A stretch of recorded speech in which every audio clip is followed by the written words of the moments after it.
நண்பர்களே, நீங்கள் பார்த்து கொண்டே இருப்பது உங்கள் கௌசிகா ரிவ்யூ. சரி, வாங்க வீடியோக்குள்ள போய் என்ன நடக்க போகுது அப்படின்னு சொல்லிட்டு பார்த்தீங்கன்னா, நம்ம மல்லி மேலே தேவையில்லாத நிறைய அவதூறான பெயர் எல்லாமே வந்து சூட்டிட்டாங்க. இதுக்கு மேலே இது எல்லாமே நாம் புறக்கணிக்கணும் அப்படின்னு சொல்லிட்டு பார்த்தீங்கன்னா, அதுக்கு ஃபஸ்ட்டு பண்ண வேண்டியது மல்லி பக்கம் எந்த ஒரு தப்பும் இல்லை அப்படின்னு சொல்லிட்டு நிரூபிக்கணும். இப்போ நம்ம அரவிந்த் எதுக்காக வந்தார்? அரவிந்த் வந்ததுனாலே இப்போ கேள்வி மேலே கேள்வி ஒரு பக்கம் அதிகரிச்சுன்னு இருக்குது. இப்போ என்ன பண்ணுறது ஏது பண்ணுறதுன்னு சொல்லிட்டு தெரியாமல் குழப்பத்தில் குழம்பி போயிட்டு இருக்காங்க. சரி, அப்படியெல்லாம் ஒரு பக்கம் இருந்தாலும் அதே சமயத்தில் அரவிந்த் வந்தது ஒரு நல்ல விஷயம் தாங்க. ஏன் எதனால் அப்படின்னு சொல்லிட்டு பார்த்தீங்கன்னா, ஒரு கிளாரிஃபிகேஷன் ரவுண்டாக ஒரு கிளாரிஃபிகேஷன் கிடைக்க வரும். அந்த கிளாரிஃபிகேஷனால எல்லாமே ஒரு பக்கம் தகவல் எல்லாமே மாறலாம், மாறாமே இருக்கலாம். மாறினா யாருக்கு நல்லது அப்படின்னு சொல்லிட்டு பார்த்தீங்கன்னா, கண்டிப்பாக நம்ம விஜய்க்கு நல்லது. ஏன்னா விஜய் மனசுக்குள்ளே இப்போ ராஜேஸ்வரி வந்து ரொம்பவே தவறான ஒரு அழுக்கு படிஞ்ச ஒரு விஷயத்தை வந்து அவங்க மனசில் ஏற்றி விட்டு இருக்காங்க. ஒரு கணவன் மனைவி இவங்க இருக்காங்கன்னா இவங்களுக்குள்ள சந்தேகன்றது வரக்கூடாது. சந்தேகன்றது வந்துருச்சுன்னா அப்படி அந்த குடும்பமே ஒரு பக்கம் ரெண்டாயிரும்.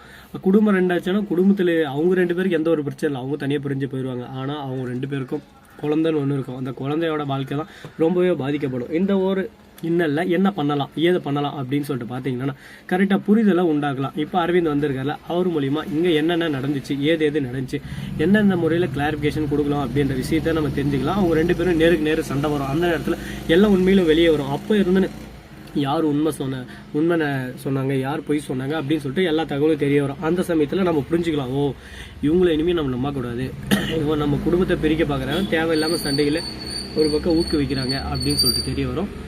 அந்த மாதிரி ஒரு தருணமாக தான் இதை நான் கருதுறேன். நீங்கள் என்ன நினைக்கிறேன்றதை மறக்காமல் கமெண்ட் செக்ஷனில் சொல்லிட்டு போங்க. சரி, இப்படியெல்லாம் ஒரு பக்கம் மேலும் மேலும் நடந்துன்னு போயினே இருக்கு. இந்த ராஜேஸ்வரி ரஞ்சிதா இவங்க ரெண்டு பேரும் எதுக்குடா அந்த வீட்டிலே இருக்கணும் அப்படின்னு சொல்லிட்டு பார்த்தேன். அவங்க அந்த வீட்டில் இருந்தாலும் ஒரு என்டர்டைன்மெண்ட், இந்த சீரியல் கொஞ்சம் இன்ட்ரெஸ்டாகவும் கொஞ்சம் சீரியஸாகவும் போகணும்னா அதுக்கு ஃபஸ்ட்டு அவங்க இருக்கணுங்க. அவங்க இருந்தால் மட்டும்தான் அந்த சீரியலில் இந்த மாதிரி எல்லாம் நடக்கும், இந்த மாதிரி எல்லாம் போகும். அப்படி இல்லைன்னா கண்டிப்பாக போகிறதுக்கு ஒரு பர்சன்டேஜ் கூட வாய்ப்பு இல்லை. சரி, இதெல்லாம் ஒரு பக்கம் நடந்து முடிஞ்சிருச்சு அப்படின்னு சொல்லிட்டு நம்ம நினைக்கிறதுக்கு முன்னாடி அடுத்த செகண்டே நம்ம ராஜேஸ்வரி இன்னொரு கோல் போட ஆரம்பிச்சிட்டாங்க.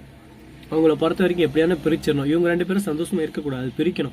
இவங்க ரெண்டு பிரிக்கிறதுக்கு நம்மளால என்னென்ன முடியுமோ அந்த வழியெல்லாம் நம்ம கையாண்டே அப்படின்னு சொல்லிட்டு முடிவில் இருக்காங்க. என்னடா இது, எப்படியாவது ஒரு குடும்பத்தை அழிக்கணும்னு சொல்லிட்டு இந்த அளவுக்கு ஒரு பக்கம் கங்கணம் கட்டுன்னு திருறாங்களே, இவங்கெல்லாம் யாரு, இவங்கெல்லாம் ஏன் அந்த மாதிரி இருக்காங்க, இவங்களுக்கு வேற வேலை இருக்காதா அப்படின்னு சொல்லிட்டு பார்த்தீங்கன்னா வேற வேலை மயிறு இல்லாதனால தான் இந்த மாதிரி பண்ண இருக்காங்க. சரி, பார்த்துப்போம். எவ்வளோ பிரச்சனை ஒரு பக்கம் நம்ம தட்டி கழிச்சு இவ்வளோ தூரம் வந்தாச்சு. இதுக்கப்புறமும் இந்த பிரச்சனையெல்லாம் தட்டி தூக்கிட்டு போகிறதுக்கு நம்ம ரொம்ப நேரம் ஆகாது. எல்லாமே கொஞ்ச நேரம் தாங்க. நம்ம மல்லி நினைச்சா பழைய மல்லியா மாதிரி எல்லாத்தையும் ஒரு பக்கம் சிறப்பாக அமைச்சிடலாம். ஆனால் இப்போ குடும்ப மல்லியா இது பண்ணும், இதுதான் பண்ணக்கூடாது அப்படின்னு சொல்லிட்டு மல்லிக்கு நல்லாவே தெரியும். அதனால மல்லி பொறுமையாக இருக்காங்க. பொறுமையாக இருந்தவங்க எப்போவுமே அழிஞ்சுதான் சரித்திரமே இல்லைங்க. பொறுமையாக இருந்தவங்க தான் அந்த உலகத்தவே ஆட்டி படைக்கிற வல்லமை படைச்சவங்களாம் இப்போதைக்கு இருக்கிறாங்க. சரி, இதுக்கு மேலேயும் இருப்பாங்க அப்படின்னு சொல்லிட்டு ஒரு நம்பிக்கை இருக்குது. பார்ப்போம், அந்த நம்பிக்கையை காப்பாற்றுவாங்களா காப்பாற்ற மாட்டாங்களா, இதில் இன்னும் என்ன பிரச்சனையெல்லாம் வரப்போகுது, இந்த பிரச்சனையெல்லாம் எப்படி சமாளிக்க போகிறாங்க அப்படின்றது தான் முழு ஸ்டோரி ஆஃப் த மல்லி சீரியல் அப்படின்னு சொல்லிட்டு இப்போ நம்ம நினைக்கிறோம். அந்த மாதிரி தான் மல்லி சீரியல் போயிட்டு இருக்குது. இதுக்கப்புறம் மல்லி சீரியலில் எதனா புதுசாக நடக்குமா நடக்காதா, எதனா விபரீதம் வருமா வராதா அப்படின்னு சொல்லிட்டு பொறுமையை பொறுத்து வந்து பார்த்தா தான் தெரியும். ஏன்னா நம்ம எடுத்தோம் கவுத்தோன்னு சொல்லிட்டு எதுவும் ஒன்றையும் சொல்லிட முடியாதுங்க. அதனால் பொறுத்தார் பூமி ஆழ்வார்னு சொல்லிட்டு சும்மா சொல்லலை. எல்லாத்துக்குமே ஒரு ரீசன் இருக்குது. ரீசன் இல்லாமல் எந்த ஒரு விஷயத்தையும் செய்யவும் மாட்டாங்க, எந்த ஒரு விஷயத்தையும் சொல்ல மாட்டாங்க. இந்த வீடியோ உங்களுக்கு பிடிச்சிருந்தா லைக் பண்ணுங்கள், கமெண்ட் பண்ணுங்கள், ஷேர் பண்ணுங்கள், டிண்டிங் பெல்லை தட்டி விட்டு போங்க. அப்போ தான் நான் போகிற அடுத்தடுத்த வீடியோ உடனுக்குடன் வரும். மிக்க நன்றி. தேங்க்ஸ் ஃபார் வாட்சிங். Tata, see you. நன்றி, வணக்கம்.